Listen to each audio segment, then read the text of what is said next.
super pleased with the performance Friday night. Great job all the way around. I really want to take a minute, to thank all of our support staff, event management, marketing, Brian Parr, all the guys that helped set up and break down. In my 13 years here, that was far and away the most successful season from an event management, marketing, ticket sales. We made changes on the fly to the arena and were able to increase some fan experience stuff as we went, and just everything was seamless. So just very grateful for the support that we have from our extended support staff and what they have helped us create in terms of the environment that has led to us again leading the nation in attendance and selling out 4 of the 5 competitions this year, and just stuff that's unprecedented and stuff that we should sometimes pause and be grateful for and smell the roses. I told our whole staff that sometimes you create a monster like this and you get bogged down in the weeds of what's not going well all the time, and sometimes you need to breathe and look around and think about how far we've come and how great things really are and the kind of support that we do have here. So I'm grateful for all those people. I told them this morning, we get to the end of the season, I'm gonna buy them a beer, but just really grateful for everything that has happened this year. Oh, we got to do the gratuitous. They're not paying. Coke don't pay me, don't I? They clip everything out of these pressers now, so be careful. Yeah. To that extent, you guys have kind of grown the game to the point now that I guess I have 2 questions. Do you feel like I was in the arena on Friday, and I felt like fans were waiting for the scores more, and then they were also booing the scores more. So, it's more like a true, like a sporting event. Yeah. How do you feel about that? I think locally, at least, I think we, over the years, I think our first sellout was 2015, somewhere in that time frame, and I think since then our fans have become more and more educated about what they see, and they don't know all the nuance and the things that are detail oriented, but they have an appreciation for excellence and they can recognize it now, and so you see those reactions. I think you mentioned those reactions, but I think our fans do a good job of being exceptionally respectful to opponents. I think our event management has a lot to do with that, just from the way we bring the volume down for beam music, as make it a little more background, and we bring it up for floor music, and it's those are little things that are details that you don't experience everywhere you go, and so I'm very proud of the environment that we have, and it has to do with those people I already mentioned, and it also has to do with the fans being engaged over a long period of time and understanding more and more about what it is they're watching, and they have an appreciation for the opponents when they do well too, and so that's the kind of environment we want to have here, and I'm very proud of what has been built here. I asked this question not at all to detract from y'all's score Friday, which was impressive, but it looks like scoring around the country is loosening up as the season goes on. Is that your impression? I did. All of a sudden we did see a spike. There's no getting around that. There's 2 facets to that. I mean, logically, you would assume that that good teams get better as they go. And so you should expect to see some escalation, big precipitous kind of spikes or valleys or things, the kind of stuff that we saw early on with just this erratic sort of pendulum swing back and forth is the stuff that's more concerning to me than a steady escalation, because teams should, if they're healthy and things are progressing, they should get better with their execution as they go. And if there's consistency, then you should see some of that reflected in scoring. I do think senior nights that traditionally over the years can get people get excited, and sometimes scores fly on senior nights, not just here, everywhere. I mean, you see it everywhere. But I don't know that it's. I mean, we still, if you look at kind of averages across the board, it's not what it was. So it's still a little bit subdued, at least on the top end. Score-wise, it seemed like something really clicked with all 4 events on Friday. So do you think that's more of a thing with the lineups, or do you think it's something else? Yeah, I mean, I do.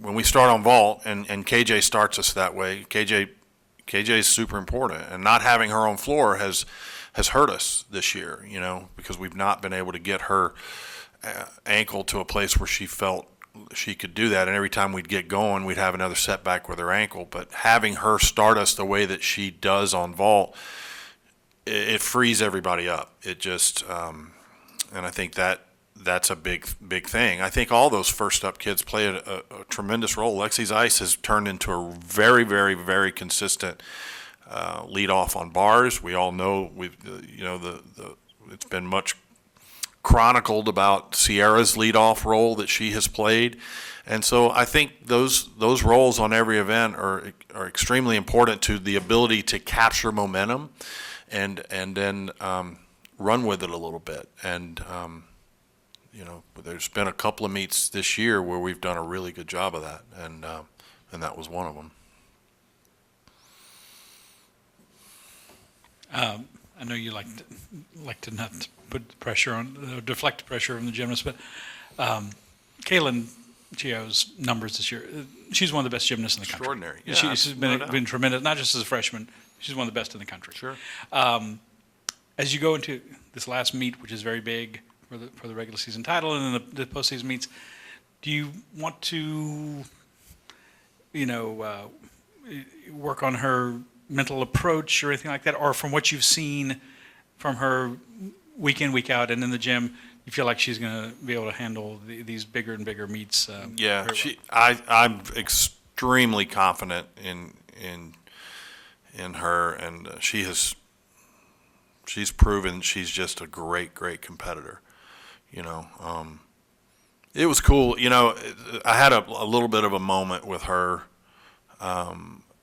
after the seniors were recognized, and the rest of the team is over there crying and everything, and she came over, and I said, just walk with me a second, and I had her look around, and I said, take note of this, because this doesn't happen because of the scores they got. This happens because of how these seniors have represented this university, and the people that they are, and the time that they take with their fans, and those kinds of things, and just reminded her that as a freshman you don't always know those things, and you come in and she's an unbelievable gymnast and competitor, but along with that comes a responsibility to kind of take up the mantle of the attributes that these seniors have exhibited along the way, and continue to grow in terms of your leadership and being a great teammate. But as far as her competitive experience, no, I'm not concerned about her at all, and I'm not going to tinker with anything that's working as well as that's working.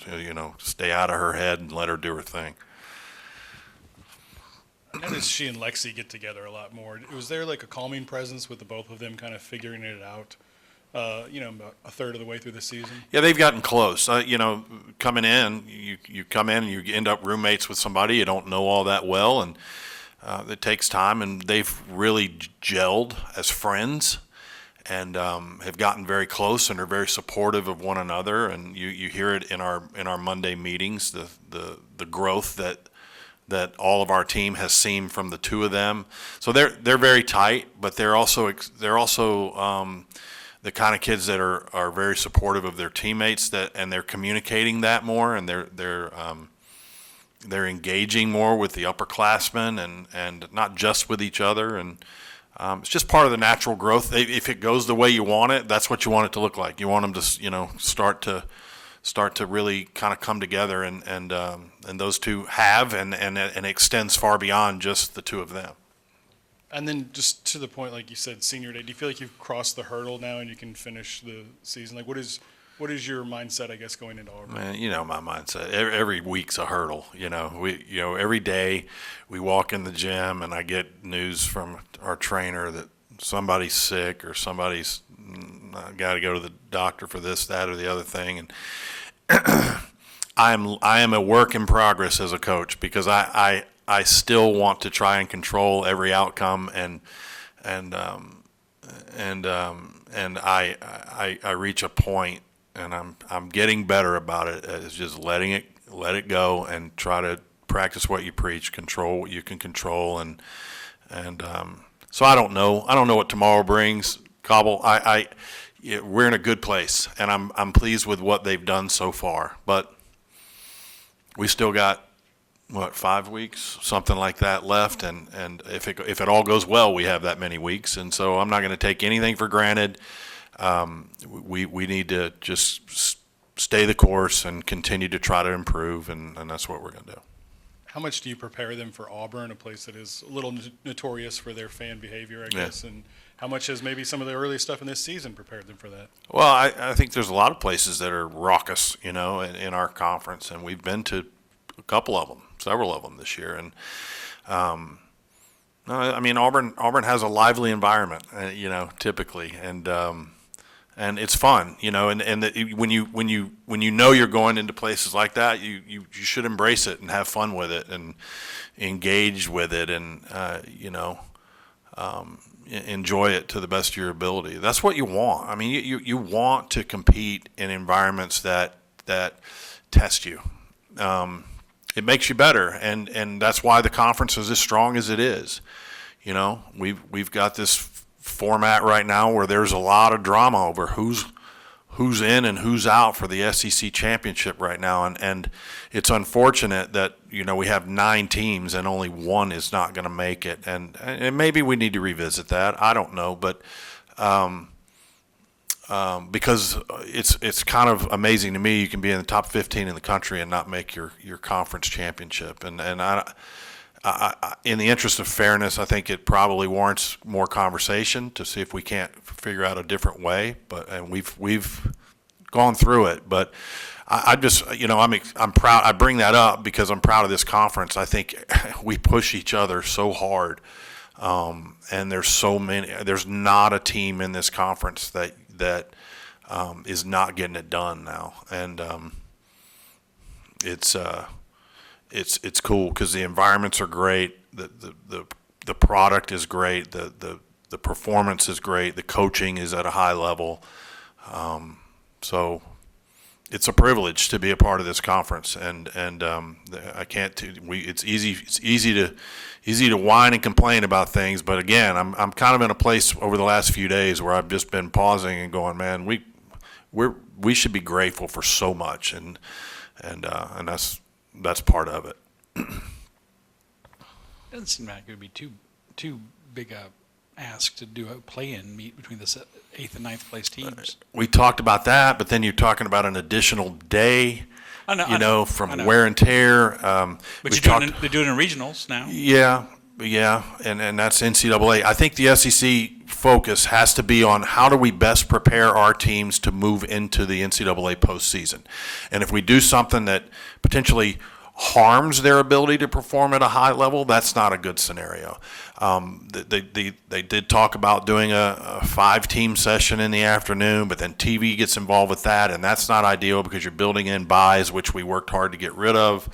I don't know. There's not a perfect solution to it. But at the same time, you hate for one team to feel alienated or isolated for being 15th in the country, or whatever they are. That just Arkansas seems, 16. It seems ridiculous that. They're last. So it's a little more complicated than it seems, but maybe we'll find a better solution. It's not easy with an odd number of teams. Got the chance to talk to Liv last week and talked about her knee injury. Yeah. I know you're not the team doctor, but do you think there's time to possibly get her back? It's about pain. It's about her pain. It's an unusual thing. I had to look it up Like, I didn't even know what the retinaculum in your knee was. And generally speaking, the little, she put it on social media, so it's okay, I guess, for me to talk about it. But the little avulsion fracture that she has, she and I were talking about it yesterday. That generally happens to people who have been in a car accident or some sort of blunt force trauma and she can't recall anything like that. It's an extremely unusual thing that she's dealing with, and it just hurts. She can force herself to function with it, but it's very painful, and trying to figure out how do we get her comfortable. So we shut her down and immobilized it and trying to get it to calm down. And I think there's been some progress, and I still remain cautiously optimistic that she could become available again, at least on bars, but it's just hard to say. I think we've got another follow-up this week, and just trying to monitor it and turn over every rock we can to try to get her place where she's comfortable, because she started out the year in a really good spot for us and contributed on 3 events and was in many ways doing as much or more than she had done ever at any point in her career, as an old lady, so. But the thing about Liv is her attitude has been so good about it, and she's been staying engaged and supportive of her teammates and not allowing it to sour her experience so much, at least outwardly. I'm sure it's not ideal in her mind, but she's done a great job of again, like we always talk about, embrace the role you find yourself in and be the best at it you can possibly be, and she's doing that. I did just want to quickly touch on, if I'm not mistaken, Kalia was supposed to lead off on floor, but then it switched to Kylie. What happened with that?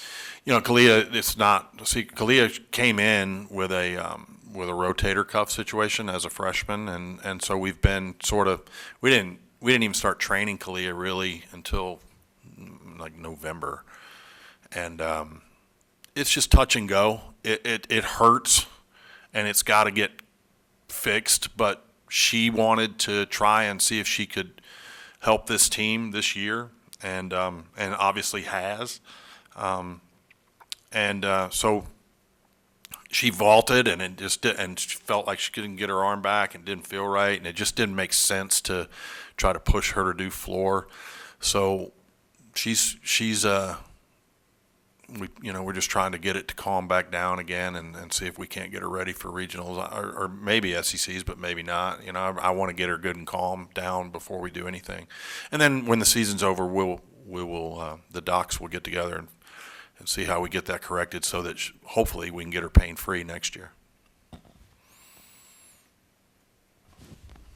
You kind of touched on it, but I thought what you said was really right about these seniors. I guess, let me know the question here, but the way they've navigated it, right? And kind of the pressure that they've borne. Is that the right word, Scott? Bared? I don't know. Born. Okay. Just the idea of what they've meant to you, and you probably said it on Friday, but just the idea that it was so gratifying, I think, watching them complete their performances on Friday night. Yeah. Did you feel that? Yeah. I mean, probably not to the extent that everybody else does, because I'm trying to win a meet, and trying to take care of the business at hand. But I did feel a release at the end where, when we were taking the photos with their families and they were coming up, and I was able to give them, embrace them and say some things to them that I wanted to express to them about, how much they've meant to me personally and to the program as a whole. And, yeah, there is that emotional release that comes after a meet like that. I work very hard at trying to direct where that goes prior to, because I've seen teams kind of implode because of misplaced emotion or at least being there too soon and not taking care of the business at hand. But our team did a great job. I said Friday they had me wondering, at some point during the week whether we were not making it too much of an emotional quagmire. But they did a great job, and they pulled the trigger and did what they needed to do. And then you just saw the tears flowing from the whole team, afterwards. They're such a huge part of our team. I mean, there's 10 of them in the assortment pack of seniors that we have. So that they've meant a lot, and not all of them have been in score sheets. I say that all the time, but to have those moments with they and their families is important, and so I'm glad we do it. But every year it tests my ability to stave off the distraction level. Yeah, they're like all those little boxes of cereal in the multi-pack, right? You just all kind of different. Yeah. From Yeah. Fourth, fifth, sixth, Yeah, whatever you want. or the Lifesavers assorted thing. Whatever you want. Like, yeah. I heard someone say Chase Brock could come back next year if she chose to, right? Chase has a red shirt year based on the information I have. Yes. All right, let's file that way. So back to Kalia. So you're probably going to hold her out of the lineup as a. I just don't for Auburn. I don't think it's in her best interest to try to go this week. We haven't even. I mean, we got in the gym a little bit yesterday. She didn't do anything at all yesterday, but we're not gonna push to try and get that thing. I mean, she's just it needs to calm down. And Who might be a candidate? well, Lexi's Ice would go in, or that's the likelihood is that Lexi would On go. vault, you mean? On vault and on floor. Kylie Cohen's kicking butt, man. She's gone twice, and she's gone 9.9 and 9.875. I mean, there's nothing to sneeze at. She has an amazing level of presentation out there on the floor. It's a different kind of routine than Kalia's. Kalia's got that big double layout, but Kylie really performs well and has massive leaps, and the judges are kind of drawn in by that. So I don't see that we have to force anything just yet. I think ultimately Kalia's vault and that starting routine of opening with that big double A is hard to beat. But we've got great options there. If you would just kind of look at this coming weekend, not just for you, but for the whole SEC, you got teams that are trying to get their average where they can be in the evening rotation, SECs, which is very important, or just get into SECs. Obviously one team's going to get left out. And then you guys are vying, like Oklahoma, for the regular season title or a share of it. Just talk about that whole thing. It's very interesting. It makes it exciting for a lot of people, dramatic. From your perspective, are you looking? Yeah, I think I know the answer. Are you looking more for the score, or would you take not the score you were happy with if you won the meet and you won the championship? We want to win the meet. As I said a week or so ago, and I read something this morning, my morning constitution, walking around the house, and it sort of resonated with me because I had said to you guys, and I've said to the team, you start a year and you get your floor and you get your kind of your baseline, and then every week you're trying to make these sort of generalized but large improvements as you go. And if you're doing things the right way as you go through the year, those improvements become more specific but less visible. Or less obvious, I should say. They become such sort of smaller steps through the year. I feel like that's where we are. I think our team's done a good job of answering whatever we've requested of them so far as we've gone. I think about the Kentucky meet, where I really kind of challenged them to make sure that their performance quality on the road matched what they had been doing. They did that, and the score didn't necessarily reflect it, but they did that, and they won the meet. And I think for the most part we've done a good job since Arkansas of being measured in that way, and then understanding that now we're at a place where we're really just trying to get some fine details, because the better you get, the harder it is to improve. Does that make sense? So you look for smaller increments in things that you're doing. So for me, I think we're in a good place. I don't know. I have no idea what the outcome of this week or any week's going to be. That's why you play. That's why you compete. But I feel good about what we've done. So we want to go over there and win the meet. Certainly, we're not dismissive of any of the things that we set out as our goals from the beginning of the year.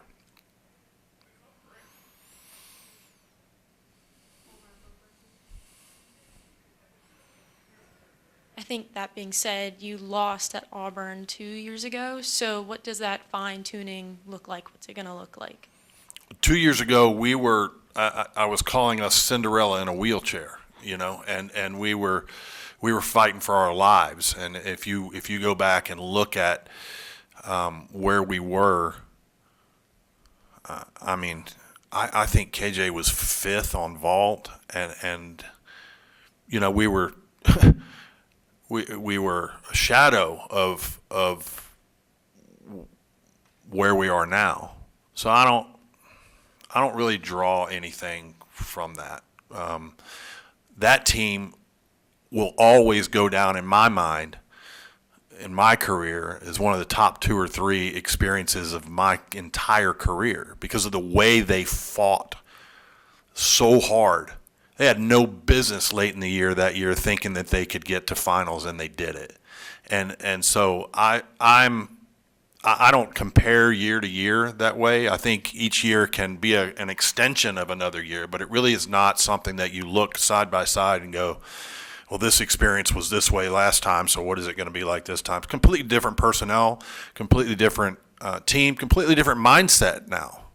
There's a lot that's happened in this program since the last time we were over there. So that's not a guarantee of an outcome, but it by any stretch of the imagination. Auburn's a good team, and Auburn has a great environment, and Auburn's in this league, and they are not the program they were 2 years ago either. I mean, everybody is in everybody's growing and moving in the right direction in this league, and so it's hard for me to really answer that with any kind of quantitative ability to compare.